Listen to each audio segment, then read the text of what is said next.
አድማጮቻችን ኤፍኤም አዲስ 97.1 እያደመጣችሁ ነው። ህዶቴ ሰሞነኛው አነጋጋሪ ፊልም ባሳለፍነው ሳምንት ያው ተመርቋልና በጣም በርካታዎች ከተመረቀ በኋላ እዛ ላይ የተነሳው ሀሳብ እና ደግሞ መሪ ተዋናይቷን በተለየ መንገድ እያነሱ ነበረ። እንግዲህ ይሄ ፊልም ዋና ይዘቱ የሴት ልጅ ግርዛትን መነሻ አድርጎ የተሰራ ነው። ሌሎች ያነሳቸው ጭብጦችም እንዳሉ ሰምተናል። ለማንኛውም መሪ ተዋናይቷ ጽናት ተረፈ የበዛ አድናቆት እና ደግሞ ሙገሳ አግኝታለች ብዙዎች እና እንደው ብናገኛት ጥሩ ነው፣ እንዴት ነበር ያለፈው የሚለውን ነገር ብናቀጥሩ ነው። ከሷ ጋር የተመጠነ ቆይታ እናደርጋለን። ጽናት እንደምናለሽ? እንደምናለ ሰላም ዲነክ አለን ይመስገን። ስልክሽ በጣም ቢዚ ነው፣ ብዙ አድናቆት እየጎረፈ ነው አሉ።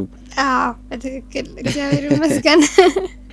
ቲክቶክም አለሽ፣ ማህበራዊ ትስስር ገጽም ትጠቀሚያለሽ እና በውስጥም በተለያዩ አማራጮች እየመጡልሽ ያለው አድናቆት ምን ይመስላል? በጣም ደስ ይላል። እግዚአብሔር ይመስገን። በጣም ነው ደስ የሚለው፣ ከጠበቅኩት በላይ ነውና በጣም ነበር ደስ የሚለው። በእርግጥ ቆንጆ ስራ ሰርተናል፣ ግን ደግሞ ያው እንደ አጋጣሚ ሆኖ በጣም ጥሩ ስራ ሆነ። ሁሉም ሰው የወደደው በአንድ ድምጽ የተስማማበት ስራ ሆኖ ተገኘና በጣም ደስ አለኝ። ደስ ይል ነበር። በጣም ይገርማል። ፊልም ስትሰሪ ይሄ ሁለተኛሽ ነው አሉ? አዎ ሁለተኛዬ ነው። ህዶቴ የመጀመሪያው ከባድ ማፊያ ነበር። ከባድ ማፊያ የተሰኘ ፊልም ነበር የሰራሁት። መጀመሪያ ከነ ሳምሶን ቤቢ ጋር ከነ ባዩሽ ከበደ ጋር ቆንጆ ፊልም ነበር የሰራሁት። ከዛ በኋላ ነው ሁለተኛው ህዶቴ የመጣው። መሪ ተዋናይ ሆነሽ ማለት ነው? አዎ በትክክል። እንዴት ተመረጥሽ? እነ ሳሚ ዳይሬክተሩ እንዴት አገኙሽ? መጀመሪያ ስክሪፕቱ ሲመጣልሽ የነበረሽ ስሜት እንደምን ያለ ነበረ? ሀሳቡንም በጥቂቱ ዋናውን ታሪክ ሳትነግሪ ብትነግሪኝ። በጣም ነበር ደስ የሚለው። ያው ሳሚ ከዛ በፊት አላውቀውም ነበር። ከህዶቴ በፊት ስልክ ደውሎልኝ ነበረ፣ ቢሮ ጠርቶ ያናገሩኝ። ከዛ በኋላ እንደዚህ አይነት ስራ አለን አሉኝ፣ ስክሪፕቱን ሰጡኝ። በጣም ነበር ደስ የሚለው። ካነበብኩት በኋላ በጣም ነበር ደስ የሚል ስክሪፕት የነበረውና በቃ እንስራው አልኩት እና ተስማማን።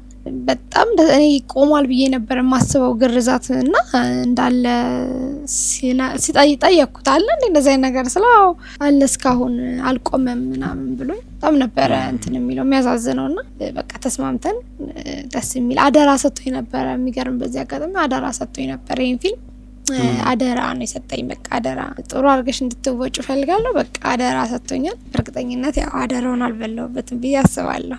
እንደዛ ነው እንግዲህ አዳራሹ ላይ የነበረው ስሜትም ከተመልካች የተገኘው ሀሳብም ብዙ ሰው ተመልክቶ ከወጣ በኋላ ያንን ሀሳብ ነው ሲሰጥ የነበረው። ይሄ ፊልም ላይ መሪ ገጸ ባህሪ ተላብሰሽ ነው የምትጫወች። ውስጥ ስላንቺ ገጸ ባህሪ ንገሪኝ፣ አስተዋውቂኝ። ህዶቴ ነው አይደል ራሷ የምትባል? አዎ ህዶቴ ነች። እስቲ ንገሪኝ። ህዶቴ በጣም ደስ የምትል ገጸ ባህሪ ናት። ተጫዋች፣ ደስተኛ፣ ለቤተሰቦቿ አንድ ልጅ፣ በረንብ ተስፋ ያላት፣ ስታድግ በጣም ትልቅ ሙዚቀኛ መሆን የምትፈልግ ልጅ ነበረችና ያው በዚህ አጋጣሚ ያው በመሀል በተፈጠረ ቤተሰቦቿ ባመጡት የግርዛት ሀሳብ የግርዛቱ ነገር እንትን ይላል ማለት ነው። በዛ ዙሪያ የሚያጠነጥን ፊልም ነው። ብዙ ነገር ሰማሁኝ ስለዚህ ፊልም። አንደኛ ይህን ፊልም ስትሰሪ ታመሽ እንደነበረ፣ ጉልኮስ ነቅለሹ ላይ የሰራሻቸው ሲኖች እንደነበሩ ሰማሁኝ እና በጣም ብዙ መስዋዕትነት እንደከፈልሽ። እስቲ ስለሱ ነገርኝ። ምን ነበር ያጋጠመሽ? ከህመም ጋር በተገናኘ ያለፍሽባቸው ነገሮች እንደ ነበሩ ነው የሰማሁት። ምን ያህል እውነት ነበሩ? ያው በጣም ከባድ ጊዜ ነበረ እዛ ያሳለፍ ነው። ከዛ በኋላ በጣም በሚያዛዝን ሁኔታ ታመምኩን። የመሀል አካባቢ ላይ በጣም አቅማጣሁ ምናምን። ድጋሜም እሱ ትንሽ ተሻለኝ ብዬ ሳስብ ደግሞ ታመምኩኝ። ድጋሜ ግልኮስ መጠቀም ጀመርኩኝ። መቀረጽ ስላለበት በዛ ሰዓት ያው እኔ ግልኮሱን የመጨረስ እንትን አልነበረኝም እና ቀጣ ግልኮሱን ነቅዬ ወደ ቀረጻ ገባው ማለት ነው። እና እሱን ቀረጻ ተቀርጬ ስጨርስ ድጋሜ ያው ገብቼ ደግሞ ግልኮሱን ተጠቅሜ ጨርሼ ሰራታ። በጣም ይገርም። እንደዛ እያደረግኩኝ ነበረ የተቀረስኩትኝ።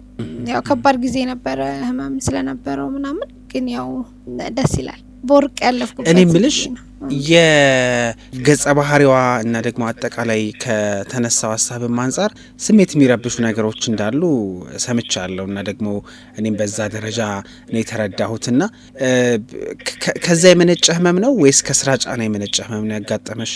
ያው ስራውን በጣም ከባድ ስራ ነበረ። የስሜት ስራዎች በብዛት ይበዙታል። ከባድ ነበረ። ስፔሻሊ የግርዛቱ ሲን በጣም ከባድ ነበር። እነሱ ሙሉ ለሙሉ በቃ ኢነርጂን ያሳጣኝ እንትን ነውና ከዛ በኋላ ያው የስሜት ስራዎች ናቸው እንዳልኩክ። ከዛ በኋላም በቃ ባለው አቅም ምናምን ታመምኩኝ ማለት ነው። በሱ መልኩ ነው እንትን ያልኩትኝ ያለፈው ጊዜ ማለት ነው። በጣም ይገርማል። እንግዲህ ለዚህ ሙያ በጣም በርካቶች መስዋዕትነት ይከፍላሉ። ቀደም ባሉት አመታት እንግዲህ ቲያትር ቤት ላይ የነበሩ አንጋፋ ሙያተኞች የቅርብ ወዳጆቻቸው፣ የቤተሰብ አባሎቻቸው ጭምር አርፈው መድረክ ላይ የመጡበትን አጋጣሚ እንሰማለን እና ይሄ ለስራ የሚከፈል መስዋዕትነት በየዘመኑ መልኩ ይለያይ እንጂ አሁንም ቀጥሏል። እንኳን መስዋዕት ከፈልኩለት አልሽ በምርቃቱ ዕለት ሰው የነበረውን ስሜት ስትመለከቺ? በሚገባ በጣም ነው ደስ ያለኝ። የእውነት በቃ ኩርት ነው ያልኩት ነው የምልህ። ያው ይሄ ነገር እንዲመጣ ጥሩ ሊሆን ነው ያንንም ጊዜ ያሳለፍ ነውና ሁሉም ክሩ ከኔ ጋር ተጨንቋል፣ ከኔ ጋር አብሮ ታመዋል ምናምንና ያንን ቀን ስላየ ነው በጣም ነው ደስ ያለኝ። በቃ ከጠበቅኩት በላይ ነበር። የሚገርምክ ደስ ይላል። አንድ የሰማሁት ያንቺ ነገር ፔፐር ወርኳን ወይ ደግሞ የወረቀት ስራዋን ጥንቅቅ አድርጋ ነው የምትመጣው የሚል ነገር አየሁኝና ስራ ላይ በጣም ያስፈልጋል የሙያ ዲሲፕሊን ወይ ስነ ምግባር። እሱን ስለምታደርጊበት መንገድ በዛ ውስጥ ደግሞ ስላገኘሻቸው፣ ምክንያቱም ይህን በማድረግሽ ቀለል ባለ መንገድ ልትሰሪውም ያገዝሻልና ይሄ ኮሚትመንት ወይም ይህንን ቁርጠኝነት ከነማን ወረሽው የሚለውን ነገር ደግሞ ማንሳት ከቻልኩኝ። አዎ ያው ከዚህ በፊትም የኛዎች ላይም ስንሰራ እንዳጋጣሚ እንደዚህ አይነት ነገር ነበረ። ግን ያው ህዶቴን ሳሚ ሲያመጣት በጣም ብዙ ነገር የምትጠይቅ ካራክተር ነበረች። ብዙ የኔን ነገር ትፈልጋለች እና ህዶቴን በስነ ስርዓት ማምጣት ስለነበረብኝ ለአንድ ወር ያክል ከሳሚ ጋር ተቀምጠን ሬርስ አድርገናል። ይሄን ሪርሳል ደግሞ አናኒስ ሰርቼላታለሁኝ። በየቀኑ ነበር የምሰራው። ስለ ህዶቴ በደንብ ነበር ያጠናኋት። በደንብ ነበር እያንዳንዱን ነገር ልብሷ፣ አለባበሷ፣ አረማመዷ፣ ምንድነው የምትወደው፣ ምንድነው የምትጠላው የሚለውን በሰፊው ለአንድ ወር ያክል ሬርስ አድርገን ፈልጋለሁ ብዬ ከሳሚ ጋር ያው አንድ ወር ሙሉ ሬርስ አድርጌበት ጨርሼ ፔፐሩን አስረክቤው ነው ከዛ ወደ ስራ የገባ ነው። ይገርማል። ትልቅ ፊልም ነው። በፕሮዳክሽንም በሀሳብም በብዙ መንገድ እየተደነቀ የሚገኝ ፊልም ነው። ህዶቴን ምን ላይ ትጠብቂዋለሽ? እኔ ምንድነው የምጠብቀው ፌስቲቫሎች ጋር ይታያል። ያው ለኢንተርናሽናል ስለሆነ የተሰራው ፊልሙ በሚገባ ብዙ ዋንጫዎችን የማይወስድበት ምክንያት አለ ብዬ አላስብም። ህዶቴ በረንብ ትወስዳለች፣ ይገባታልም ብዬ አምናለሁኝ። ያው በረንብ ብዙ ሀገራቱ በታየው በኩል በፌስቲቫሎቹን በተዘጋጀው አዋርዶች ሁሉ ህዶቴ ትበላለች ብዬ ሙሉ እምነት አለኝ እንግዲህ ከእግዚአብሔር ጋር። በጣም ጥሩ። ሌሎች ስክሪፕቶች አሉ ወይስ ህዶቴ ረጅሙን ጊዜ ስለወሰደች አልመጣም እጅሽ ላይ? በትክክል አዎ። ያው እጄ ላይ ያለኝን አላጠናቅ ብዬ አልተቀበልሽም? ያው አሁን ከዚህ በኋላ የሚመጣ ይመስለኛል ብዙ አይደለ? በሚገባ ይመጣል። በጣም እናመሰግናለን ጽናት። እንግዲህ እንኳን ደስ አላችሁ። ላንቺም ለአጠቃላይ ፊልም ክሩ የቡድን አባላት መልካሙን ሁሉ እንመኝላችኋለን። ያው በተለያዩ ሲኒማ ቤቶች መታየት ስለጀመረ አድማጮቻችን ማየት ይችላሉ። መልካም የስራ ጊዜ እንዲሆንልሽ ደግሞ እመኛለሁኝ ነኝ። እሺ፣ በጣም አመሰግናለሁ። እግዚአብሔር ያክብርልኝ። አመሰግናለሁ በጣም። እሺ፣ በጣም እናመሰግናለን። አድማጮች ዜማ ጋብዘናችሁ እናገኛችኋለን።